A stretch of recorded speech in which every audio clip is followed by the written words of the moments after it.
ഇന്ന് തന്നെ ഡൗൺലോഡ് ചെയ്യൂ. കാണൂ നിങ്ങളുടെ ഫേവറേറ്റ് ഷോസ്. എടി, ആരെങ്കിലും ഒന്നും പറയേ, എന്തിനാ കരയുന്നത്? ചേച്ചിയെ ഭ്രാന്തിയാക്കി മെന്റൽ ഹോസ്പിറ്റലിൽ കൊണ്ടുപോയി അഡ്മിറ്റ് ചെയ്യാൻ നിൽക്കുകയായിരുന്നു രാജീവ് സാറിന്റെ അമ്മയും അമ്മാവനും കൂടി.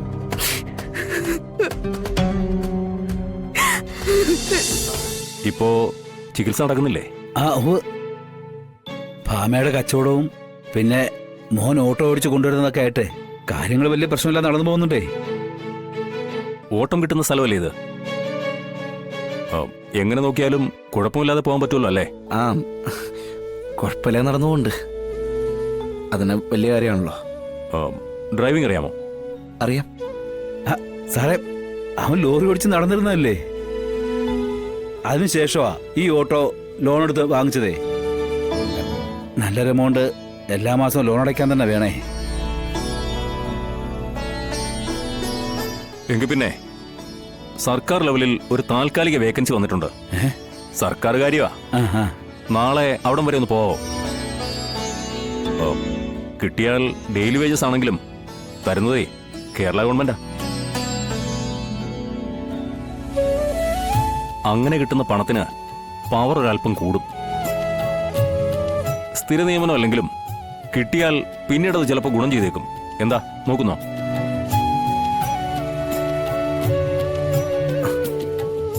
നോക്കാം, സന്തോഷമുള്ള കാര്യമാണല്ലോ.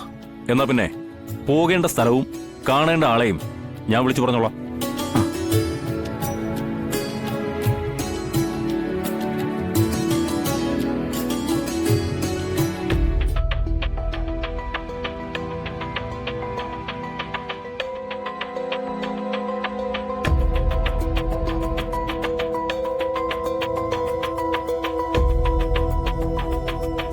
ശാരദാമ്മേ. ആ, ശാന്തയാ? എന്താ ശാന്തേ? ശാരദാമ്മയ്ക്ക് എന്നോടൊരൽപ്പം നീരസം ഉണ്ടാവുമെന്ന് എനിക്കറിയാം. ഒരിക്കലും കാണിക്കാൻ പറ്റാത്ത കാര്യം ഞാൻ അവിടെ കാണിച്ചത്. ഒരാൾക്കും അത് പൊറുക്കാനും ആവില്ല. എന്നെ അവിടേക്ക് പറഞ്ഞു വിട്ടത് ശാരദാമ്മയാ. ആ കാര്യം എന്റെ ഗതികേട് കൊണ്ട് എനിക്കത് മറക്കേണ്ടി വന്നു. ശാരദാമ്മ കൂടി അറിയണോ അതെന്താണെന്ന് പറയാനും കൂടിയാ ഞാനിപ്പോ വന്നത്.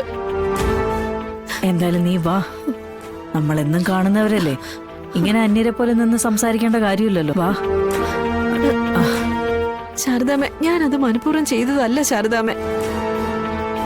പക്ഷേ ഇതിന്റെ പേരിൽ വിഷ്ണു കുഞ്ഞ് ജയിലിൽ പോകേണ്ടി വന്നത് എനിക്ക് കുറ്റബോധമുണ്ട്. ശാന്തയ്ക്ക് ആ മാല കിട്ടിയത് ആ വീട്ടുമുറ്റത്ത് നിന്നല്ലേ? ആ മാല അപ്പൊ തന്നെ എടുത്ത് സത്യാമ്മയെ ഏൽപ്പിച്ചിരുന്നെങ്കിൽ ഇങ്ങനെയൊന്നും വരൂലായിരുന്നല്ലോ. ശാരദാമ്മയ്ക്ക് അറിയോ, ഞാൻ അന്ന് സത്യാമ്മയുടെ അടുത്ത് നിന്ന് ഇറങ്ങുന്നത് തന്നെ വീട്ടിൽ നിന്ന് വന്ന ഒരു ഫോൺ വിളി കാരണം. മൈത്രി ഫൈനാൻസർ വീട്ടിൽ വന്ന് കുത്തിയിരിക്കുമായിരുന്നു. കൊടുക്കാനുള്ള പണം കൊടുത്തില്ലെങ്കിൽ അവർ വീട്ടിൽ നിന്ന് പോയില്ല എന്ന് കട്ടായം പറഞ്ഞിരിക്കുന്നു. ആ സമയത്താ എനിക്ക് ആ മാല മുറ്റത്ത് നിന്ന് കിട്ടുന്നത്. ഞാൻ വീട്ടിലെ കാര്യം ഓർത്തപ്പോ തന്നെ ഒന്നും ചിന്തിച്ചില്ല ശാരദാമ്മ. അത് വിറ്റ് ആ കടം വീട്ടാനേ നോക്കിയുള്ളൂ. അതിപ്പോ എന്റെ സ്ഥാനത്ത് ആരാണെങ്കിലും അങ്ങനെയല്ലേ ചിന്തിക്കുള്ളൂ. പക്ഷെ അത് ഇത്രത്തോളം ദുരിതം ഉണ്ടാക്കുമെന്ന് ഞാൻ ഓർത്തതേയില്ല.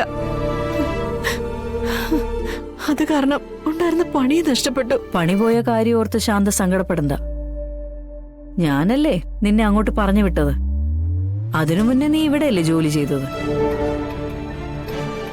അതുകൊണ്ട് ജോലി ഇല്ലാന്നൊരു പ്രശ്നം വരില്ല.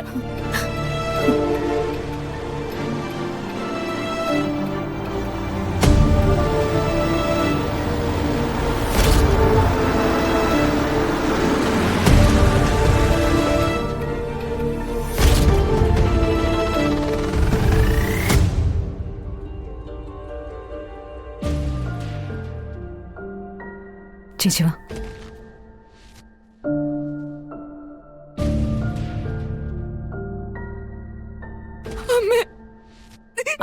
മോളെ,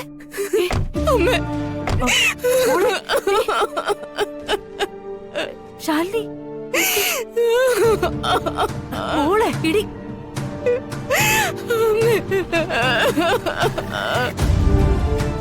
മോളെ എടി, എന്താ എന്തിനാ നീ കരയുന്നേ? എന്നെ ഇനി ഒരിടത്തേക്കും പറഞ്ഞു വിടല്ലേ അമ്മ. ഞാനിനി എന്റെ അമ്മയുടെ കൂടെ തന്നെ നിന്നോളാം. മോളെ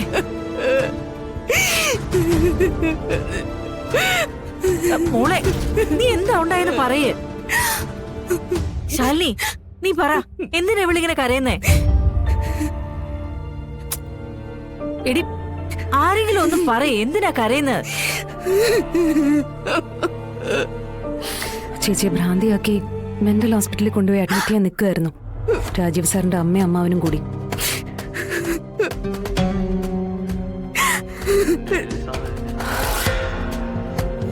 തക്ക സമയത്ത് ഞാൻ അവിടെ ഉണ്ടായിരുന്നതുകൊണ്ട് ചേച്ചിയെ രക്ഷിച്ചുകൊണ്ട് പോരാൻ പറ്റി. ഈശ്വര, അവരിത് എന്ത് ഭാവിച്ച ഈ കാണിച്ചു കൂട്ടുന്നത്? ആ മോൾ എന്ത് ഭാവിച്ചിട്ടാണെങ്കിലും ഞാനതിന് തക്കതായ ശിക്ഷ അവർക്ക് കൊടുക്കുന്നുണ്ട്. അവരെ അവരുടെ ആങ്ങളെയും വെറുതെ വിടാൻ പറ്റില്ല.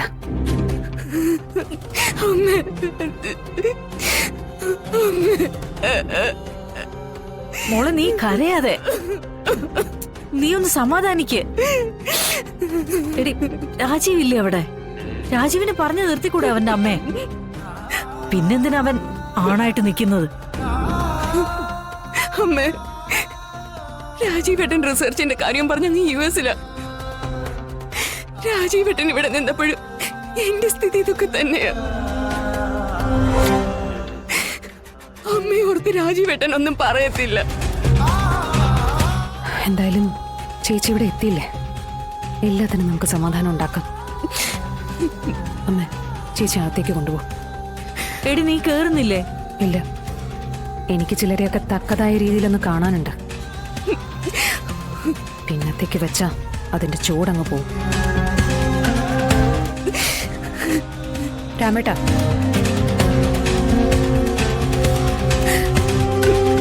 മോളെ കരയാതെ.